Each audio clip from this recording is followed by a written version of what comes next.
Bismillahirrahmanirrahim. Salam sejahtera untuk kita semua. Di malam hari ini saya sudah kehadiran tokoh dari Sumatera, yaitu Wakil Bupati Nias Barat, Dr. Era Erahia, bersama Kepala Dinas Pertanian. Kita ketahui bahwa Indonesia adalah sebuah negara Pancasila. Ada 4 pilar di negeri kita. Yang paling utama adalah Pancasila, Undang-Undang Dasar 1945, NKRI, dan Bhinneka Tunggal Ika. Negeri kita adalah negeri yang penuh dengan keanekaragaman, budaya, dan agama. Dan Nias adalah tempat salah satu yang mayoritas Nasrani ya Pak? Ya. Hampir 100% beragama Nasrani. Sedangkan kami beragama Islam yang kebanyakan dari bagian timur dan Indonesia. Inilah keindahan Indonesia. Negeri yang penuh dengan keanekaragaman, alamnya juga indah.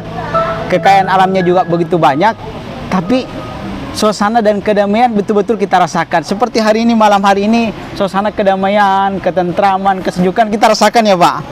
Oke, sahabat Presidential Institute, saya ingin bertanya kepada Pak Wagub, kira-kira bagaimana kondisi keanekaragaman dan kondisi kehidupan masyarakat di Kabupaten Nias Barat? Ya, terima kasih. Kabupaten Nias Barat ini sebetulnya masih belum lama. Usianya sekitar 12 tahun. Kemudian ada 8 kecamatan, 105 desa. Jumlah penduduknya sekitar 92.000. 92.000, Masya Allah. Dan dari sisi kepercayaan, memang mayoritas umat Kristiani. Ya. Mungkin sekitar 96%. Dan sisanya kawan-kawan sahabat kita dari Muslim. Dan sejauh ini hampir tidak pernah terjadi sesuatu atau konflik di tengah-tengah masyarakat di Kabupaten Nias Barat. Hidup berdampingan, hidup harmonis, dan saling mensupport.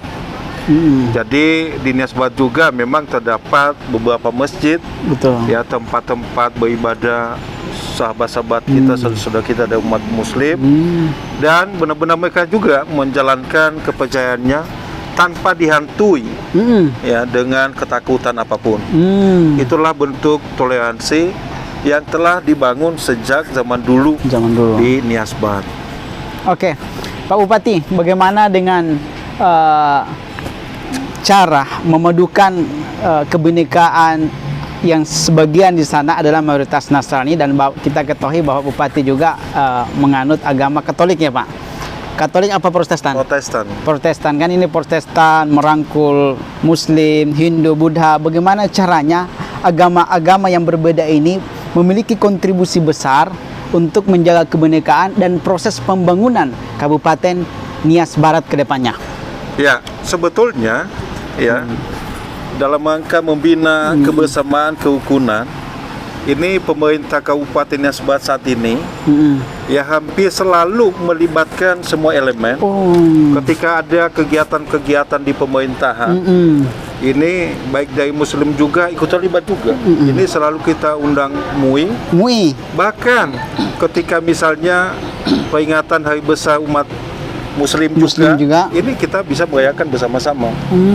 Bahkan kebinekaan itu, ini kebetulan Bupati kita, Pak Enoki Waruhu, beliau agama Kristen Protestan, istrinya ini Islam malah. Dan ini sudah menjadi contoh bahwa di Nias Barat ya, tidak ada perbedaan, tidak ada masalah. Tidak ada perbedaan. Ya, tinggal saat ini upaya kami adalah bagaimana ya menyadarkan terus pemuda kita, ya, supaya mereka ini bisa ya mencontoh ya dan meneruskan budaya-budaya yang sudah terbangun selama ini.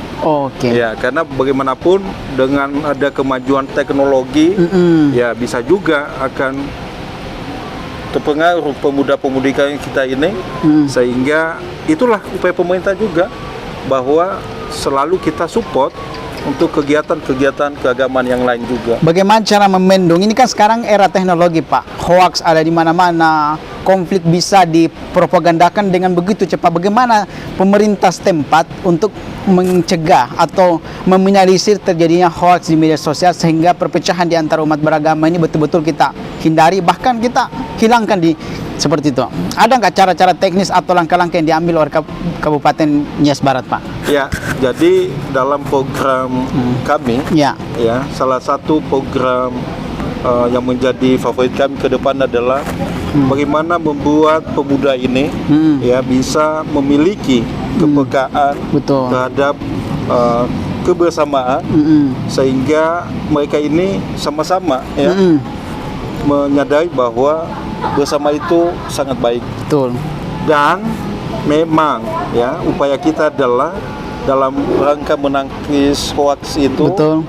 Ya, salah satu upaya kita adalah terus-menerus menyuarakan ya bahwa kebersamaan itu sangat vital bagi kelangsungan ya pemerintahan dan juga kelangsungan bagi perjalanan kehidupan ya bermasyarakat di Nias Barat. Ini ke depan kita akan budayakan olahraga ya, sehingga olahraga ini juga salah satu upaya untuk mempersatukan ya, mempersatukan pemuda, sehingga ini nanti media ini menjadi alat untuk mempersatukan. Betul. Jadi sebetulnya ya pemerintah saat ini, pemerintah khususnya Nias Barat ya telah melakukan beberapa langkah-langkah. Baik juga di media massa, hampir setiap saat kita coba himbau juga. Ketika ada isu-isu yang berkembang, cepat-cepat juga ya Dinas Kominfo kita untuk membuat semacam informasi ya, supaya informasi itu seimbang. Betul. Di tengah-tengah masyarakat. Jadi tidak begitu saja ditelan bulat-bulat informasi yang mereka terima, tetapi mereka paling tidak mereka punya pembanding dan informasi yang langsung dari pemerintah daerah. Oke, sip. Jadi media itu diusahakan memiliki satu rule ya, Pak, Ya. agar kedepannya tidak pecah ke sana ke sini. Kalau bisa berarti pemerintah di sana, Pak, sudah membuat rule map untuk bagaimana Betul. kebinekaan itu terus satu arah dan satu rel begitu. Betul. Oke, saya mau bertanya kepada kepala dinas nih. Ini sekarang kan sudah era semakin canggih. Anak muda era sekarang sudah jauh dari yang namanya menjadikan negeri kita sebagai, kita kenalkan negeri agraria, negeri swasembada dari era Pak Soeharto sehingga pemerintah selanjutnya. Bagaimana tokoh-tokoh pemuda, tokoh-tokoh masyarakat, khususnya tokoh-tokoh pemuda di antara kerukunan umat beragama ini dalam proses melibatkan mereka dalam sebuah gerakan membudidayakan pertanian? Sudah ada langkah-langkah diambil dari Kabupaten Nias seperti itu, Pak Dinas? Ya, terima kasih. Memang kita sekarang sedang melaksanakan hal itu. Sering tadi dengan apa yang sudah disampaikan oleh Bapak Wakil Bupati bahwa di visi misinya itu ada hal itu, dan kita juga sekarang di dalam membina kerukunan umat beragama ini melalui kegiatan kita di Dinas Pertanian itu.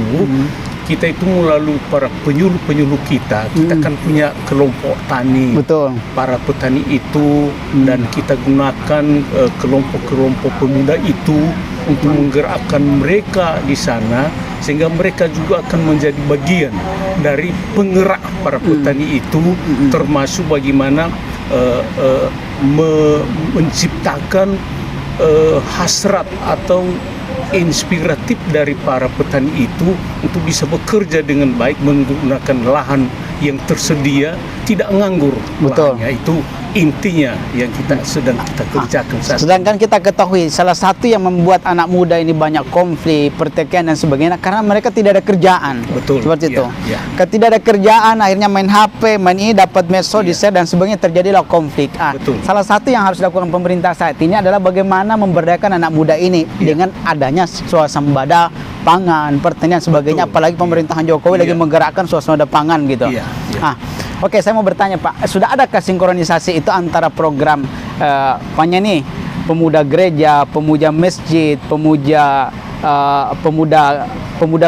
antara kelompok agama? Sudah adakah sebuah gerakan atau komunitas untuk membangun sebuah gerakan bersama, membangun sebuah gerakan untuk mereka didorong ke arah pertanian? Sudah adakah gerakan real seperti itu, Pak? Sudah mulai ditumbuhkan. Sudah mulai ditumbuhkan. Karena memang di sana itu banyak kelompok pemuda sekarang kita arahkan seperti di bidang olahraga, di bidang perkebunan juga. Kadang juga kita mulai mengajak mereka nanam jagung. Sekarang ini nanam pinang, perkebunan, itu semua kita ajak mereka. Yang penting kita akan melihat akses, karena tanah kita di sana juga tidak semua tanaman bisa tumbuh. bisa tumbuh. Ada tanaman-tanaman tertentu yang bisa tumbuh di sana. Itulah yang kita lihat akses dan bagaimana nanti pemasarannya, itu yang kita juga barusan koordinasi di kementerian, dan hal ini nanti akan kita buat pengembangan selanjutnya. Ya, itu. Oke, saya mau bertanya ke Pak Wabub.